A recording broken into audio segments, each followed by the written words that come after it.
তারের ক্ষেত্রফল দ্বিগুণ করা হলো, দ্বিগুণ করা হলো, একটি তারের ক্ষেত্রফল দ্বিগুণ করা হলো কিন্তু দৈর্ঘ্য অপরিবর্তিত রইল, কিন্তু দৈর্ঘ্য অপরিবর্তিত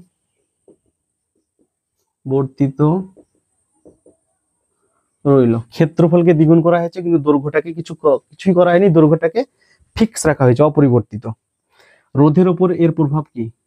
মানে রোধের কি পরিবর্তন হবে এক কথায় বলতে গেলে, রোধের উপর এর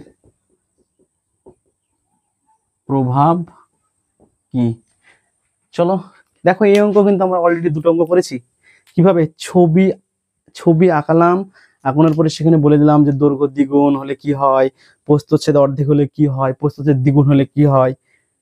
ঠিক একইভাবে আমরা এটা করব। কিভাবে দেখো, প্রথমে দেখো আমি একটা তার নিয়ে নিলাম, ওয়্যারের ক্ষেত্রফলকে দ্বিগুণ করা হয়েছে, ঠিক আছে, ক্ষেত্রফলকে দ্বিগুণ করব আমরা, ঠিক আছে, এটা একটা ক্ষেত্রফল আমি ধরলাম, এই ক্ষেত্রফলটা ছিল এ।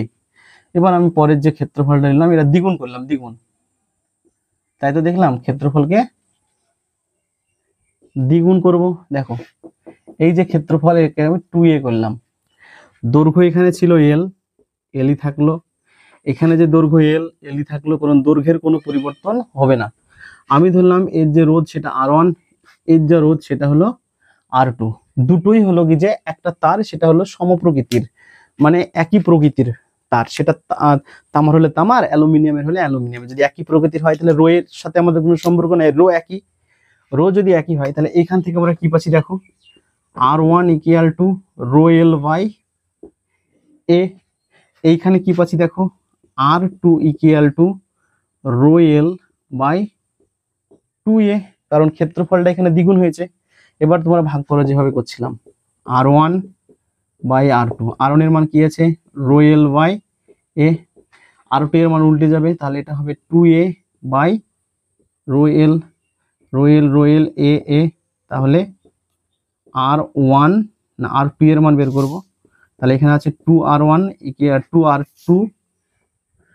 2R2 ইকুয়াল টু R1, তাহলে R2 equal two R1 by 2, তাহলে রোধটা কি হয়ে যাবে, প্রথমে যে রোধ ছিল তার অর্ধেক হয়ে যাবে, রোধটা হয়ে যাবে অর্ধেক। তাহলে বুঝতে পারলে